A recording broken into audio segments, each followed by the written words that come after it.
Good morning and hello. Good morning. Welcome to Smokeageddon, day 27. Yeah, this is crazy. It's getting to the point of ridiculousness now. I cannot believe. Like, when it happened at first, I was like, okay, this will last a couple days and then go away. And now it's so many days. And when it happened at first, at least up in Templeton, it lasted for a couple days and then went away. And I was thinking, okay, that's the event for the year. And then now we've been surrounded by it for... Yeah, it was gone, and I was like, God, that really sucked. And we had it for like 5 days, and it was hot, and at least it's not super hot. But, I mean, God, it just sucks. It's really bad. You know that actor Shia... LaBeouf? No, it's LaBeouf. LaBeouf is my father's last name. We finally know. I finally got a soundbite LaBeouf? of him saying his name, Shia LaBeouf. We didn't know if it was LaBeouf or LaBeouf. LaBeouf is my father's last name, which is misspelled because my grandmother was a beatnik poet, and in the 50s, it wasn't cool to be a lesbian in Louisiana, so she changed the spelling, moved here, and started being Ginsberg's beard. And the first name, Shia, is Yiddish, means gift from God. Last name means the beef in French, so my name means thank God for beef. That's awesome. I wish that was my name now. I wish for Shia LaBeouf was my name. Thank God for beef. We were asking you. Shouldn't that be, why can I ever remember his name? The guy that is the new mayor on American, or on, yeah. God, I don't have that button either already. Son of a bitch. Beef is what's for dinner. Yeah. Sam Elliott. Sam Elliott's name's actually Shia LaBeouf. In a perfect world. And now, very late. Beef. Yeah. It's what's for dinner. You are fake news. Shut up, Trump. All right. So, anyways. Yeah, you're right. That is not his name. We just made it up, Don. Sam Elliott is his name. Yes. Yeah. Not Shia LaBeouf, even though it should be. Shia LaBeouf is his name. God-given name should be Shia LaBeouf. Sam Elliott's name should be Shia LaBeouf. Because thank God for being. Yeah, sure. We were asking you. When I see Shia LaBeouf, though, I think that's the guy that eats the least amount of beef in the world. Yesterday, what your favorite burger was, not from a fast food restaurant. We had a lot of great stuff. So if you're looking for a good burger, like the Flavor Factory in Morro Bay, which is over there by the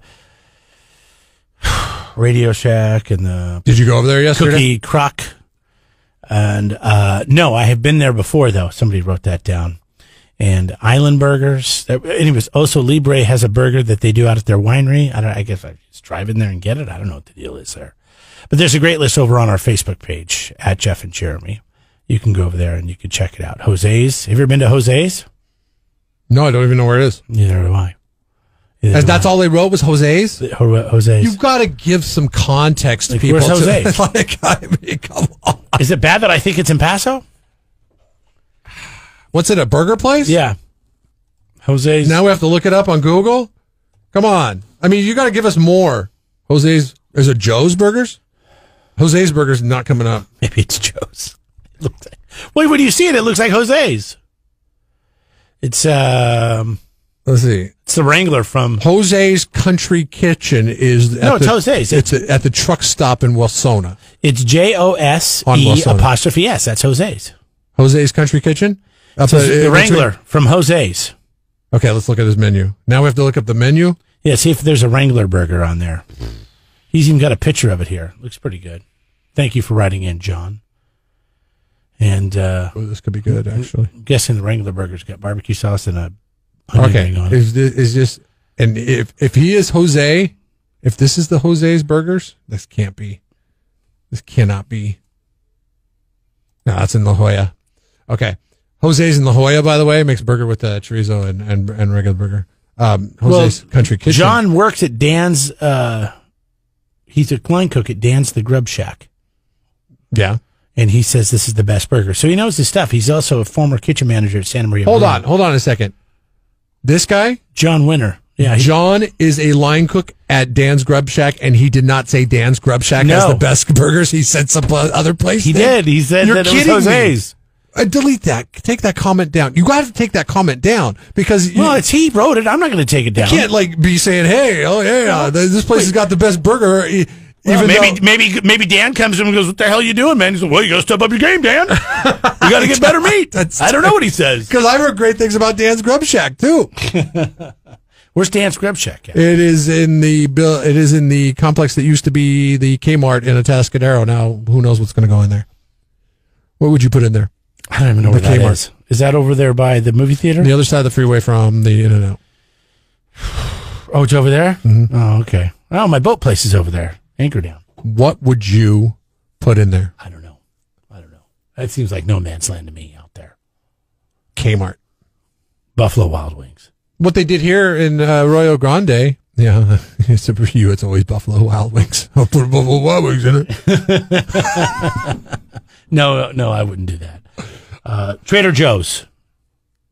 Trader Joe's would be good up there. That wouldn't be bad. Well, there's one in Templeton. Not Get out of that away. Templeton parking lot, though. But Trader Joe's, I feel like Trader Joe's is so Trader Joe's that it wouldn't be caught dead in Atascadero. You know. I don't know why people feel that way. Trader Joe's to me is just, maybe it's because I go to the one in the 5 cities. It's a bunch of beach bums. It's the bunch of granola weirdos that bring their own bags. I never bring my bag. They're like, "Do you have your own bag?" I'm like, "Nope." They give you a list. Paso people would never drive all the way to Atascadero to go to Trader Joe's, but they definitely drive all the way from Paso Robles to Templeton to go to the Trader Joe's because it's in Templeton. Yeah, so I don't know what would go there. Maybe a burger place. In the Kmart? How big is that burger place? Oh, wait, somebody told us about Dan's Grub Shack before. Don't they do a lot of weird burgers? Yeah. No, okay, now it's ringing a bell. Dan's is a nice place. Yeah. That's why I think it's interesting that this guy, who currently is under the employ of Dan, says Jose has got the best burger. Is he looking to shop his services elsewhere? The Los Olivos Grocery Kobe Cheeseburger. Los Olivos? It's a little ways out of the grocery store? Los Olivos Grocery has a Kobe cheeseburger. It sounds like you need to get ready for a burger tour, Jeremy. Hit that burger tour. I like burgers, as long as they're good. Burgers from Los Olivos to San Miguel. Have I ever told you about the one out at Lopez Marina at the bar there? Is it Salty's? No. What is it called?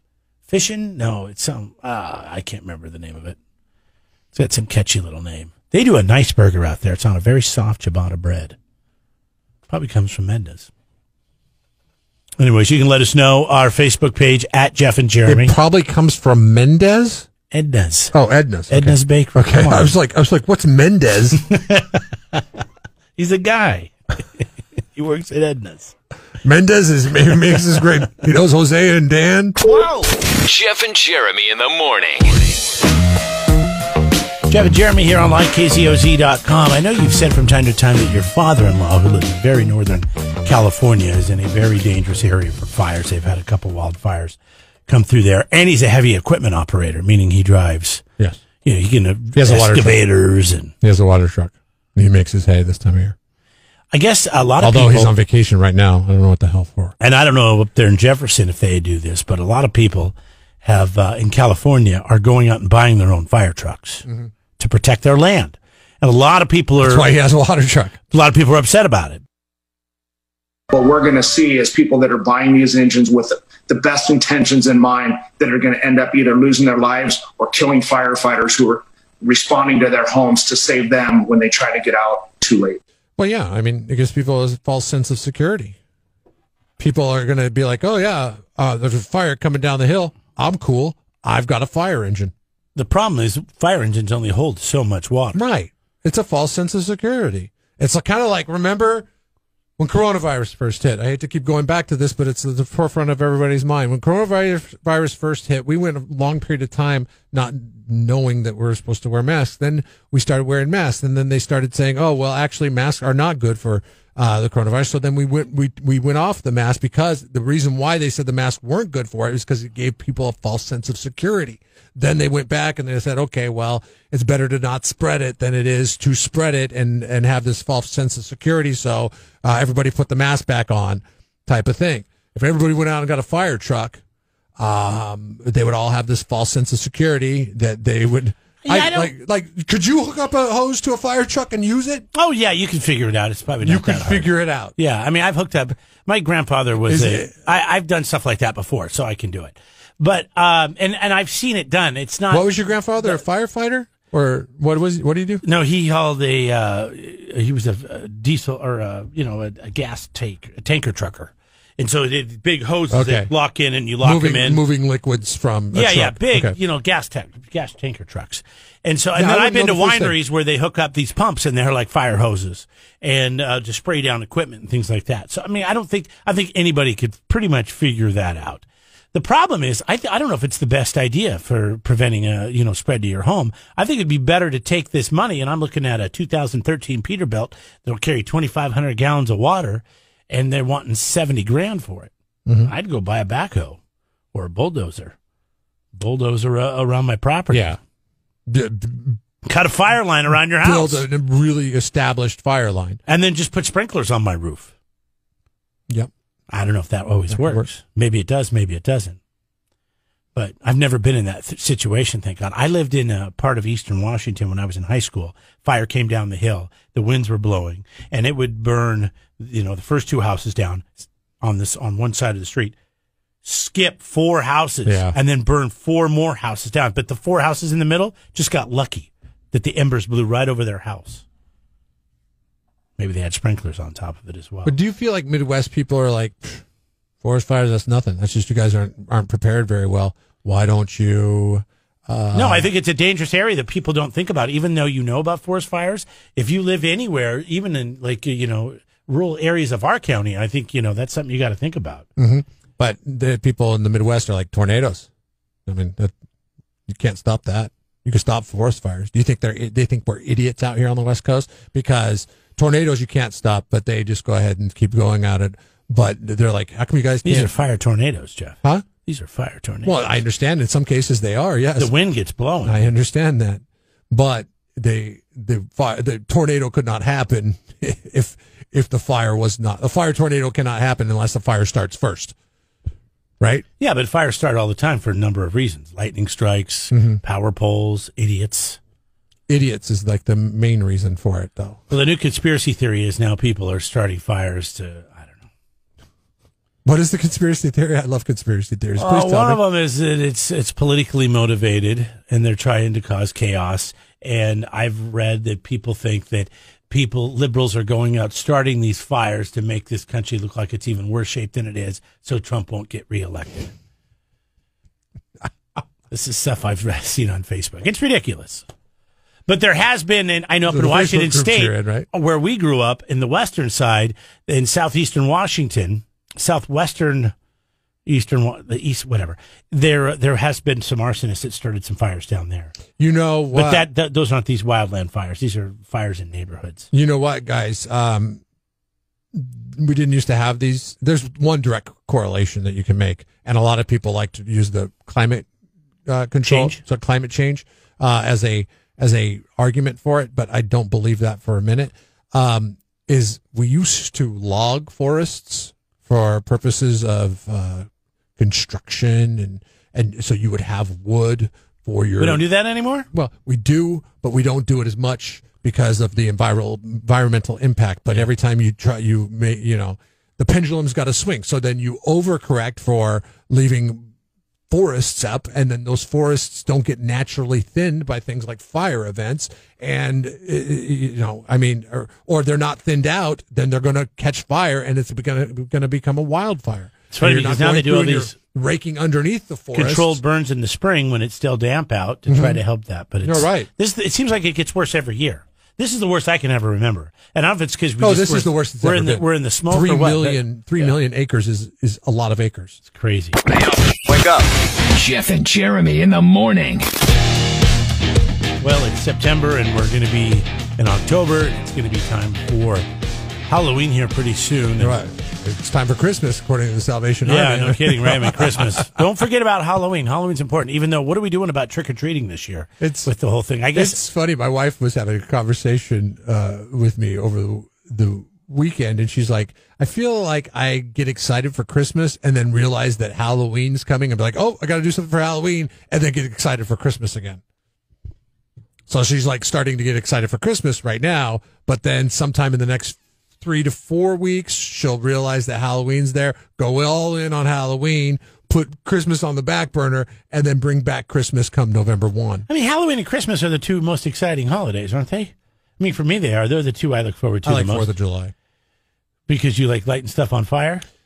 Like fireworks? I mean, I just like the 4th of July. I mean, in this year it was a bit of a downer. I like the parades. I like the gatherings. I don't do all that stuff, so maybe if I did, I would like it more. But I do like Halloween, even though I don't participate in a lot. But I like going to scary, haunted houses, and I don't know. I just like that time of year, and then of course Christmas is awesome. You could buy the haunted house in Templeton if you want.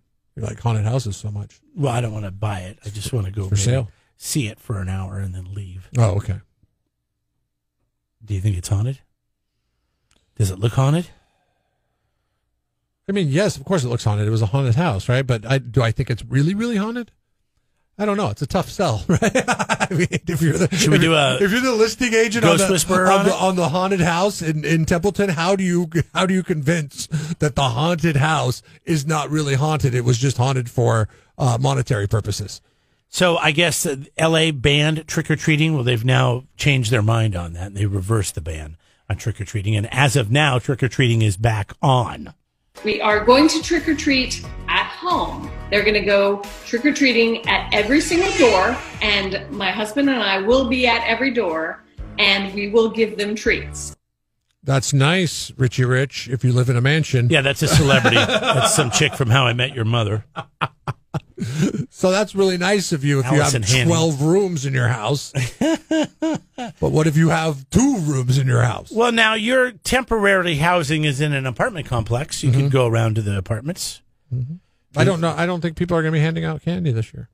I really don't. Didn't you tell me once that a bunch of elderly seniors live in your apartment? Yeah, building? but I mean, they may not want to have a bunch of kids. My situation. I mean, my situation removed. I just don't think that people are going to be handing out candy this year. I just don't. Well, think. The candy's out. I saw it at Costco. Almost bought some. That's because retail. It relies on consumerism and consumerism. So what are the plans then? If you have kids, what are you going to do this year? What's the talk? Well, it's to wait until we get closer to the date. Oh, so you don't have a plan. See what the deal is. You're just playing it loose. Yeah, I mean, we might get. We're getting under 2 months now. There's been talks of getting parents that are okay with it together and having like a trunk or treat situation where we sit at the cars in a parking lot together in a decided place, and that doesn't sound like have fun. them all walk for everybody's cars. That doesn't sound like fun. You just walk through a parking lot and get candy out of a trunk? Mm-hmm. Do you think that's fun? It's very streamlined. That way you can get home in time to do whatever you want to do. It takes like 15 minutes and you're done. But I don't think that's fun for the kids, especially, when they got to go trick-or-treating last year. They have fond memories of it. So I don't know. I mean, who knows? Maybe. What's the difference if you get in a parking lot or you just let them go through a neighborhood? The difference is the people that are getting together in the parking lot. I see. Whereas you have no idea when you're coming into the neighborhood. And I would imagine a lot of elderly, given the nature of coronavirus, a lot of elderly people not hot on the prospect of little germy kids showing up on their doorsteps. Right? No, I mean, you hate kids, and you don't want germy kids showing up on your doorstep on a regular basis. I mean, why do you say that? Because you're not even an old. I close the gate and turn the lights off. You're not even an old person. I mean, so not to mention people like you. It's and the elderly who normally probably like little kids coming to their doors, but probably not this year because they could be delivering death. They could be the Grim Reapers.